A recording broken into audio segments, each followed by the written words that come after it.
Buenas noches, bienvenidos, bienvenidas. Gracias por acompañarnos en La Ley de la Selva, como cada lunes aquí en la pantalla de C5N. Hasta las 0:30, esta es tu cita con el análisis, con la información, con las buenas charlas. Hoy te pido, quédate, no te vayas a dormir porque vale la pena. Es una semana que arranca con altísimo voltaje y después de un fin de semana especialmente turbulento para el gobierno. En un ratito te cuento acá un dato que hasta ahora nadie te contó. Surge de la misma revelación de más de 800 gigabytes de datos que le extrajeron al celular de Novelli los técnicos del Ministerio Público Fiscal. Los peritos cuyos resultados ocultó el fiscal Tayano durante casi un año. Es una mina de oro ese celular porque está confirmando muchas de las cosas que sospechamos durante todo 2025. Pero en un ratito te cuento por qué se preocupó el actual, todavía presidente de la Comisión Nacional de Valores por la emisión, la promoción y la posterior estafa con la criptolibra. ¿Qué pasó entre Roberto Silva y su asesor Sergio Morales, miembro de los tres mosqueteros cripto que asesoraban a Milei y a Karina Milei en materia de criptomonedas? Los otros dos, Mauricio Novelli, el epicentro de todo este escándalo, está en boca de todos. El otro, Manuel Terrones Godoy, socio de Novelli en Tech Forum, aparece como la fuente de financiación reiterada de los hermanos Milei desde el año 2021. Pero también vamos a hablar en un ratito con Carlos Maslatón. Carlos Maslatón es algo así como el agente cero de las criptomonedas en Argentina. Junto a otros ha sido pionero de este mercado, ha hecho dinero con esto y nos va a contar cuál es el límite de lo lícito en un mercado que nunca ha sido regulado, cuya descentralización justamente fue el principal atractivo que tuvo desde un principio, pero que también es utilizado por delincuentes como los que estamos ahora viendo que protagonizan este escándalo para vehiculizar dineros de dudosa procedencia. Va a presentarte también acá, en un ratito, Lucía Isikoff, un informe exclusivo. ¿Qué pyme montó Adorni adentro del Estado? ¿Hasta qué punto el nepotismo, el abuso de poder que implicó haber subido al avión a su esposa, el avión presidencial rumbo a Nueva York para la Argentina Week, es una práctica cotidiana que viene puliendo desde que era vocero presidencial? En un ratito, Lua Isikoff y lo que deja chiquito el escándalo de Bettina Angeletti con todos los parientes de Adorni dentro del Estado Nacional. Vamos a arrancar el editorial por una disyuntiva. Una disyuntiva que parece estar resolviéndose en la Argentina. La voy a llamar el dilema de Diana Mondino. Do you believe that Javier Milei should have tweeted a link to a cryptocurrency? No, he should not have linked done that. Great. Why do you think he did it? I think someone told him about that. He thought it was a good idea. Somebody made money out of this. $250 million vanished. Exactly. So there's two possibilities. He's either not very smart or he was some sort of corrupt. You choose. I don't know. I think I can speak for the audience when I say, wow, that is the first time tonight Diana Mondino says Milei is either corrupt or stupid. No. That's what you said. You heard it.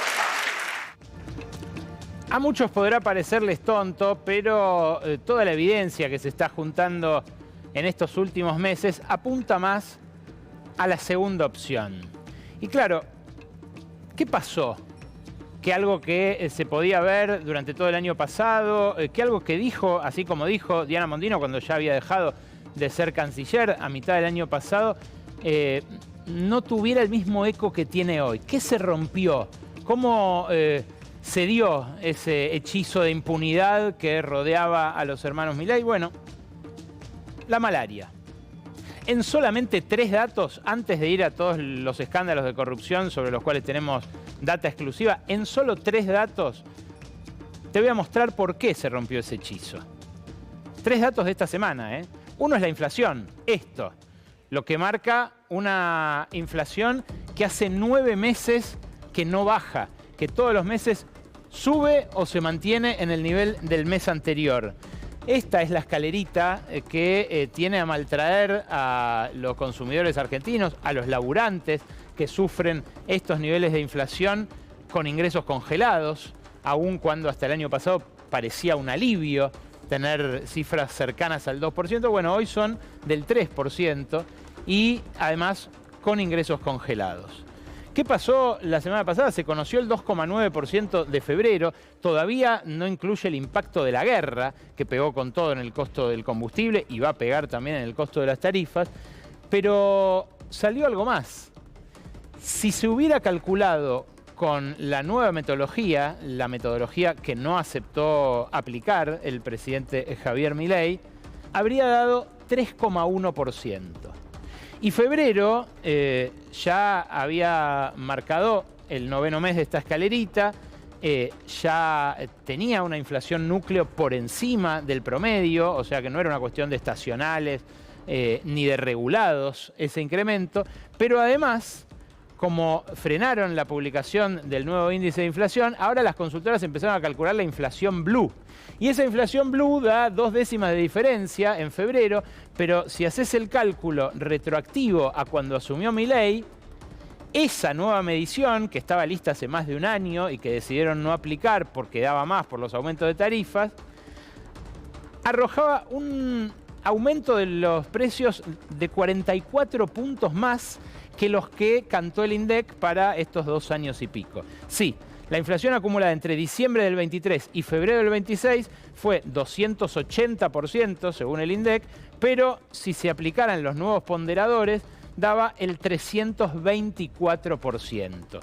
Y el debate sobre la medición no es nada menor a la hora de evaluar ese malestar que corroyó la confianza en un gobierno que hasta ahora tenía la confianza incluso de los que eran damnificados por su política económica. Los salarios en términos reales, si se aplica esta inflación blue, perdieron 9 puntos más de lo que cantan las estadísticas oficiales. ¿Qué pasa con el empleo? Y este es el segundo dato de la malaria. Bueno, con el empleo, según el Sistema Integrado Previsional Argentino, ocurre que van 7 meses consecutivos de destrucción de empleos en el sector privado formal. En estos 2 años ya son más de 200.000 los asalariados que perdieron su empleo, su puesto de trabajo. Y en términos absolutos, en diciembre del 25, el último mes del que se tenga datos, hubo menos trabajadores en blanco que hace 10 años. Es una lágrima este gráfico. Este gráfico abarca las últimas presidencias, toda la de Macri, toda la de Alberto Fernández, la mitad y piquito que tiene ya Milei sobre sus espaldas. Bueno, Milei tiene 3 fases muy marcadas. Primero, una destrucción muy severa a principios de su gestión, luego un estancamiento toda la primera mitad del año pasado y luego toda la segunda mitad del año pasado otro ciclo de destrucción muy profundo. Claro, la combinación de salarios que se caen, que sucumben ante esa escalerita y el miedo a perder el trabajo, bueno, generaron un cóctel explosivo con esta mecha, la morosidad, que es el tercer dato que surgió esta semana que pasó y que, la verdad, las propias consultoras de la Citi están espantadas. Este gráfico es de la consultora 1816, muestra la mora en la cartera de los prestamistas no bancarios. Mirá lo que es esto. Esto nunca ocurrió en la Argentina, ¿eh? Estas líneas de aumento de la morosidad marcan una catástrofe para un montón de familias. Los prestamistas no bancarios, Mercado Libre, Tarjeta Naranja, los supermercados, las casas de electrodomésticos, tienen niveles de mora de hasta el 50%. Y esto es lo que detalla 1816, destacando 3 cosas. Primero, en todas y cada una de las 25 entidades financieras más grandes de la Argentina aumentó la morosidad. Esto subió en enero, viene subiendo desde hace más de 8 meses, pero está tocando estos niveles lo cual habla de un fenómeno macro, no algo que esté pasando como consecuencia de las políticas de crédito de cada una de estas entidades. Lo segundo que destacan, con enero la mora en los créditos a hogares del conjunto de las entidades financieras alcanzó un nuevo récord en 2 décadas. El último antecedente de algo parecido a esto, este corte de la cadena de pagos, es 2002, cuando se terminó la convertibilidad. Lo tercero es que las tasas son tan altas que incluso con estos niveles de morosidad hay rentabilidades positivas en los prestamistas. Y esto es algo muy interesante. Aún prestándole a gente que no paga, los prestamistas cobran tasas tan altas que ganan guita. En síntesis, la gente no llega a fin de mes, teme perder el laburo y está tapada de deudas. Eso hace que la tolerancia al choreo baje, acá y en cualquier lugar del mundo. La malaria no es solo privada, es estatal también. Van 10 meses de caída en la recaudación, tanto de la nación como de las provincias, y eso es un combo letal para la gobernabilidad este invierno. Este invierno le va a pasar a muchos gobernadores lo que a Carlos Sadir, que vio cómo le derrumbaban las verjas de su casa de gobierno desde Nueva York, a donde había ido a brindar con champán con los empresarios mineros, que mañana, dicho sea de paso, van a estar acá en el Four Seasons con el ministro Caputo, con Pablo Quirno, en otro foro parecido llamado el LATAM Economic Forum. Claro, lo que a la gente empieza a hartar es ver a tipos como Manuel Adorni vivir como reyes, mientras ellos cada vez tienen que hacer más esfuerzo para llegar a fin de mes. Eso que dijo Manuel Adorni, de que se estaba deslomando por nosotros allá en Nueva York, no fue lo único indignante. Toda la vida del ministro coordinador es una vida absolutamente desacoplada de los ingresos en blanco que tiene. Mirá, este gráfico es de los gastos con tarjeta de la familia Adorni. Anoche, cuando le preguntaron por sus gastos con tarjeta, se ofendió y dijo, eso no es un dato público, tendrían que tener orden de allanamiento, orden judicial para acceder a esto. No es así. Manuel Adorni es una persona políticamente expuesta y el Banco Central publica su cartera de deudas tanto con préstamos a largo plazo como con la tarjeta de crédito. Y como no tiene préstamos a largo plazo el ministro coordinador en el sistema bancario local, lo que se ve son sus gastos con tarjeta de crédito, que se condicen con los resúmenes que una diputada exoficialista, que ahora rompió con ellos, Marcela Pagano, denunció que constan en su poder. Fíjate, los gastos estuvieron en el orden de los 12 millones de pesos entre los dos durante todo el año pasado, pero sobre finales del año pasado, escalan a unos 18, 20 millones de pesos. Los últimos 2 meses, acá los tenés, mirá. En diciembre de 2025 gastó 10 millones de pesos él con su tarjeta y la familiar, que es Bettina Algeretti, gastó otros 10.800.000. Gana 3,5 millones Manuel Adorni como vocero en ese mismo mes hasta ser ungido como jefe de gabinete. En enero, 17,5 millones de pesos gastan entre ambos, repartidos también más o menos en partes iguales. No es solamente el avión a Punta del Este, pero claro, el avión a Punta del Este fue muy obsceno. Mira la imagen de cuando se suben en la pista de San Fernando. Ahí la estás viendo, esta imagen la reveló Tiempo Argentino. Fue especialmente problemática para el oficialismo porque lo muestra a él junto con un amigo, ahora le van a escuchar la voz, que dice haber pagado a medias con él el vuelito a Punta del Este. Vuelito digo por decir, porque es un lujo, ¿no? Tomarse un avión privado, son aeronaves que no cualquiera toma. Son aeronaves para uso particular y que además van al ritmo del pasajero. Tenemos imágenes de dentro, de fuera de este tipo de avión, que en este caso era un Honda Jet alquilado por la empresa Alpha Centauri. Digo alquilado, en realidad, porque es lo que dijo Marcelo Grandío, el amigo de Adorni, porque todavía no apareció ninguna factura de este alquiler. Sí los manifiestos de vuelo donde está Manuel Adorni, Bettina Angeletti y sus 2 hijos en el feriado de Carnaval, los 4 días que pasaron en Punta del Este, invitados por este hombre, Marcelo Grandío, que bueno, lo defiende de una manera muy particular a Manuel Adorni. ¿Lo quieren escuchar? ¿Lo escuchamos, Rodo? Al amigo de Adorni, que trabaja además en la televisión pública, que tiene contratos con el canal oficial y que tiene hasta su hijo trabajando en el streaming del canal estatal. Ah, lo pagó Adorni, no lo pagaste vos. Sí. No lo pagaste vos. Exactamente. Vos no lo pagaste. Bueno, fenómeno. Exacto. Está clarísimo. Es la primera vez que habla. Esto es exclusivo total, ¿eh? Él me lo pagó a mí. Me cambió. Que lo pagó él. Se ve que alguien lo llamó y lo puteó, sí. Adorni, Me dice. Adorni, lo pagué yo. Me cambiaste, Grandío, me acaba de decir una cosa, me está diciendo otra. Son muy serios, ¿eh? Sí. Me dice, bueno, viajamos juntos porque somos amigos, ¿verdad? El viaje lo hicimos en avión todos juntos y cada uno pagó su parte.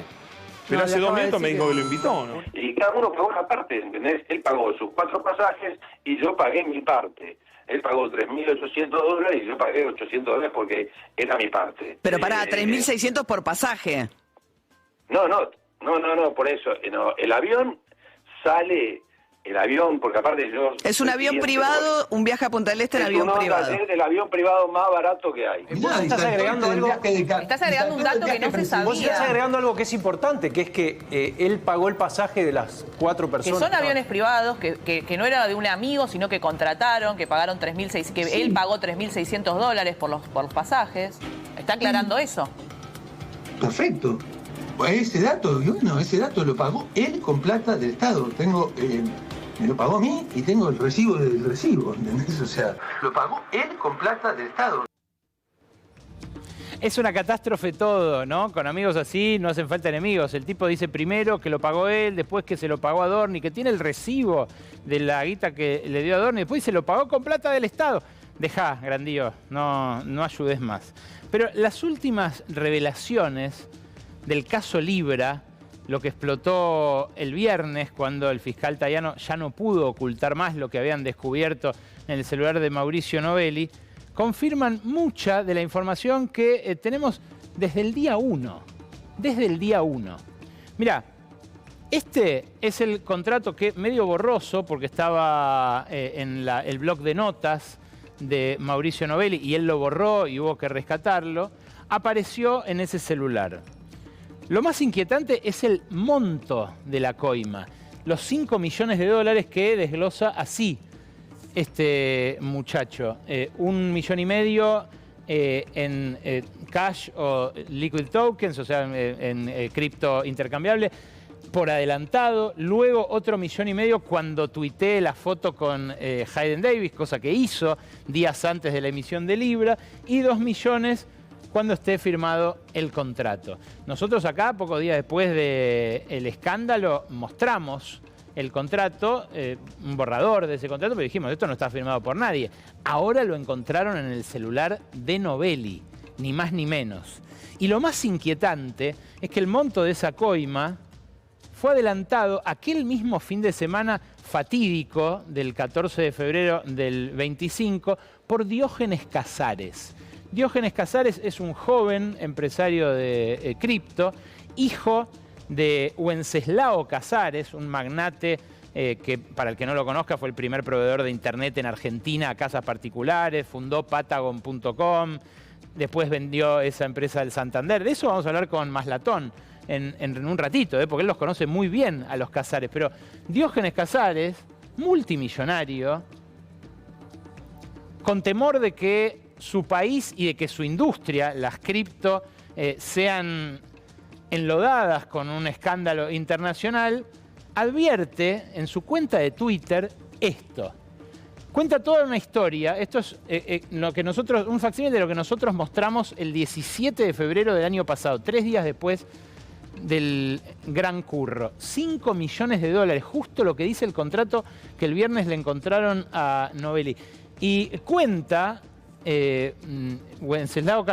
Diógenes Casares, que habló con distintos funcionarios del gobierno para tratar de desactivar este escándalo. Y dice que esta presión se volvió muy agresiva cuando alguien muy cercano a Milei, cuando me dijeron que alguien muy cercano a Milei había recibido una coima de $5 millones para poner esta propuesta enfrente suyo. Esto no quiere decir, dice Casares, que Milei haya recibido dinero, pero sí que alguien cerca suyo había recibido dinero para conseguir que Milei promoviera la criptomoneda.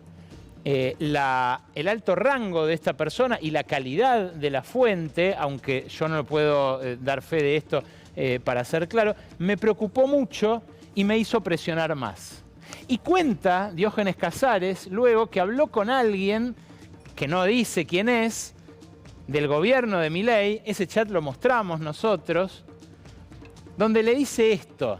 Ese alguien, ahora lo podemos decir, todo indica que fue Demian Reidel. ¿Por qué? Porque Demian Reidel aparece en las revelaciones del viernes hablando también con Novelli, pidiéndole explicaciones, al mismo tiempo que Santiago Caputo estaba tratando de desactivar todo este quilombo que se había armado de la mano de Karina Milei. Claro, este muchacho le dice, che, si alguien tenés en el gobierno, yo lo llamaría para decirles que no lo hagan. En fin, lamentablemente esto de Diógenes Casares no se puede buscar más porque lo borró inmediatamente, temeroso de que el conflicto escalara. Ahora, hay más. Hay más. El presidente de la Comisión Nacional de Valores, a quien nosotros identificamos como uno de los protagonistas, aquel mismo lunes en el que la estafa Libra empezaba a estar en boca de todos, este hombre que llegó a presidente de la Comisión Nacional de Valores desde el estudio Marval O'Farrell, donde era socio, empezó a tomar cartas en el asunto en el mismo momento. La pregunta es, ¿sabía Roberto Silva desde antes que esto podía ocurrir? Porque lo seguro es que lo preocupó mucho el asunto y lo preocupó tener a uno de los involucrados bajo su órbita. Ese involucrado era este otro muchacho, Sergio Daniel Morales. Sergio Daniel Morales, especialista en blockchain, fundador de CryptoCity, se reunió con Silva y con una asesora suya, Adriana Salvatierra, en la Comisión Nacional de Valores el 11 de septiembre del 24.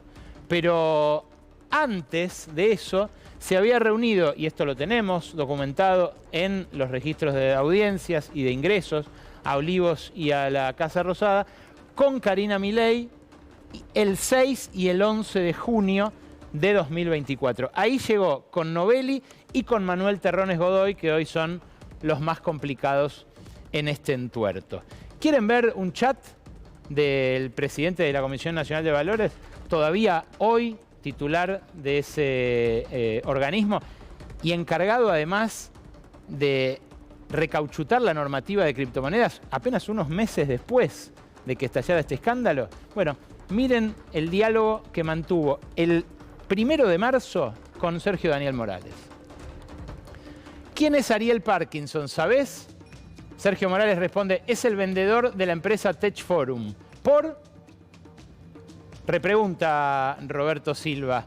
¿Surgió el nombre por algún periodista? ¿Se circula en algo a vos? Bueno, a mí no, pero sí a la empresa. Era su comercial, dice Morales. Ok, responde Silva, ya inquieto por este asunto. No veo la hora de declarar algo para parar de que me inventen cosas, dice este joven. Pero bueno, es largo esto, lo consuela su jefe. ¿Qué significa se circula algo en vos? Pregunta preocupado Morales. Se vincula algo en vos, quise escribir, responde Roberto Silva. Insisto, todo esto ocurrió apenas 15 días después de la promoción y cuando esto estaba en boca de todos, en tapa de todos los diarios. Sí, lo conozco porque era el comercial de la empresa, pero ¿qué tiene que ver conmigo? No entendí. ¿De Tech Forum? Le pregunta Sergio Morales. Roberto Silva, perdón. Y ahí Sergio Morales le dice, sí, e incluso de antes. Es el comercial de Manuel Terrones Godoy, que es youtuber y fundador de Tech Forum. Él lo metió como comercial.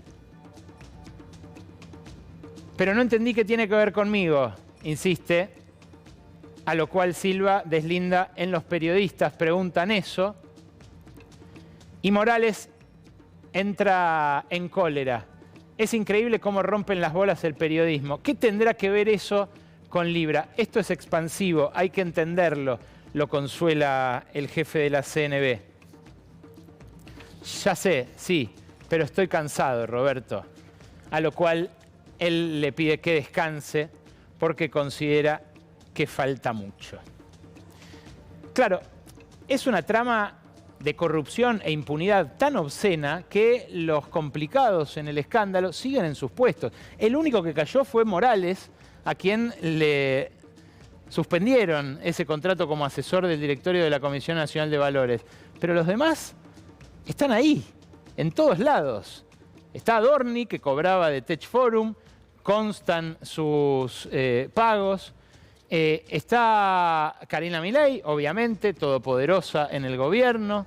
Está el propio Milei, que no dio explicaciones de quién le dio el famoso código alfanumérico para que la gente comprara el token Libra. Y están tanto Novelli como Terrones Godoy, que hasta ahora no tuvieron que dar explicaciones en la causa que tiene la doctora María Servini. Claro, releyendo el auto de procesamiento que firmó el juez Sebastián Casanelo en el caso discapacidad, empiezan a converger todos los vectores de la corrupción de los tres últimos casos. El escándalo de Manuel Adorni viajando a Punta del Este, luego de subir a su esposa al avión presidencial. El de las coimas en la agencia de discapacidad, quizá el más indignante, ¿no? Porque encima estaban ajustando los fondos para las familias con discapacidad que no pueden tener, que no les alcanza para la obra social, o sea, para los más pobres de entre los últimos orejones del tarro. Bueno, y también el caso Libra. Releyendo ese auto de procesamiento, Casanelo terminó su labor al frente del caso de discapacidad y ahora lo tiene Ariel Lijo, que en otro canal hace un ratito decían que quiere ser procurador de los fiscales, jefe procurador. Encontramos un audio que le envía Pablo Achabayán a Miguel Calvete. Pablo Achabayán y Miguel Calvete comandaban las dos bandas que se repartían los curros en la Agencia Nacional de Discapacidad. Nos pareció especialmente interesante este audio porque está desgrabado, no está en audio, y pasó medio desapercibido entre todas las pruebas que había sobre ese centro de operaciones de distintas actividades ilícitas que funcionó en la Andis, según los investigadores. Fue a principios de junio del 25 y a Chabayán le manda este audio a Calvete. Che, Miguelito, ahí recién me llamó Dani Garbellini, a ver si lo tenés en el extracto, si lo leen atrás mío, creo que está más arriba en esta misma página, Rodo. Dice, ahí me llamó recién Dani, entre paréntesis Garbellini, a él se refiere, que estuvo con el pelado, Diego Españolo, jefe de la Andis, el del audio del 3% para Karina, charlando, y también le comentó lo mismo que te comentó a vos de Caputito, y que, bueno, la misma sensación. Así que, bueno, ya se lo informé al helvético, dice Achabayán a Calvete, ya está al tanto de todo. Me dijo que hoy mismo se lo iba a informar a Rioja. Así estamos todos alineados en la misma. Dani opina lo mismo, todos opinamos lo mismo. Acá creo que ahora sí, más que nunca hay que cerrar filas y espero que el pelado lo entienda así y no haga una torpeza, ¿no? Sigue el mensaje, bastante en código, todo, pero cuando le ponemos la lupa, surgen varias preguntas. Primero, ¿quién es el helvético? Parece ser alguien de la Suizo-Argentina. Segundo, ¿quién es Rioja? ¿Será una forma de encubrir a Lule Menem, a Martín Menem? ¿Cuál es la torpeza de Españolo? ¿Hablar de más adelante de Caputito o de gente de Caputito? Tal vez ¿Estaba molesto Spagnuolo porque no le coparticipaba en lo que le correspondía a él o lo que le correspondía a alguien más arriba? ¿O porque lo consideraban un boludo y ya se había dado cuenta los que comandaban estas dos bandas que afanaban abajo suyo y en algunos casos lo puenteaban? Bueno, todas estas dudas deberían ahora ser respondidas por el juez Ariel Lijo, que tiene esta causa en sus manos, porque lo que concluye Casanello de su etapa de la investigación es muy fuerte. Dice, la agencia fue cooptada y empleada como vía de enriquecimiento para los miembros de la organización. Y el esquema delictivo develado, escucha esto, pareciera tener márgenes aún difusos y no agotarse en los hechos aquí probados. Dentro de la propia Andis existen indicios de que el grupo habría extendido esta lógica de intermediación, privilegios y sobreprecios hacia otras áreas y otros actores. ¿De dónde salió la plata del vuelo de Adorni? ¿Puede haber salido de la agencia de discapacidad? ¿Puede haber vasos comunicantes entre la estafa Libra y el nivel de vida que el jefe de gabinete no puede demostrar cómo sostiene? ¿De dónde sale la guita que gasta con la tarjeta, que es 10 veces lo que gana en el Estado? De verdad, está todo muy a la vista acá, ¿no? Pero los propios escritos judiciales arrojan luz sobre los puntos todavía oscuros. Adorni no puede justificar sus gastos y tampoco puede justificar estas imágenes que aparecieron en el celular de Mauricio Novelli. Son fotos de él como keynote speaker, como uno de los grosos que iban a hablar en el Tech Forum de 2025. Y hay otro modelo, porque hicieron como varias pruebas a ver dónde quedaba más fachero para la promo. Y después está también lo que Novelli decía a su secretaria que había que pagarle a este hombre, al jefe de gabinete, para que promocionara el evento. No era solo él al que le pagaban, también le pagaban a influencers de todo tipo. A Janina Latorre apareció o hizo su descargo en Radio Rivadavia, pero a mí me interesan estos dos de arriba, Agustín Laje y Emanuel Danán. Emanuel Danán es un ideólogo y propagandista de la ultraderecha más recalcitrante. Agustín Laje preside la Fundación Faro, la fundación que el oficialismo usa para recaudar fondos de campaña. Mirá, al de arriba le pagaron $4.000, 4K USD, dice ahí, y al de abajo $3.500 por un par de historias en Instagram, por un reel, por menciones en Facebook. Claro, eran formas de promocionar este Tech Forum que, bueno, en las redes sociales estaban por todos lados. Claro, con esta guita, con esta capacidad de fondeo, cualquiera tiene difusión, ¿no? En fin, contradice esto, todo esto que acaban de ver, lo que Milei vendía, con frases como esta. Que hubo una sospecha / sombra de corrupción sobre algún miembro del gobierno fue eyectado absolutamente. Es decir, yo, digamos, encuentro a alguien con la mano en la lata, no tengo ningún problema de ponerle un cañonazo en la cabeza. Digo, el que las hace las paga. Digo, casi que sería un esquema persa. ¿No? Digamos, esquema persa. Y sí, te agarro robando, te corto la mano. Yo no le deseo al jefe de gabinete que le corten la mano en absoluto. Sí sería deseable que dé explicaciones por todo esto que acaban de ver. Malintencionado quien editó ese fragmento de Milei con la foto de Adorni en Nueva York con su esposa, transportada en el avión presidencial a uno de los hoteles de mayor lujo de la Gran Manzana, ahí en la Quinta Avenida, cerca del Empire State.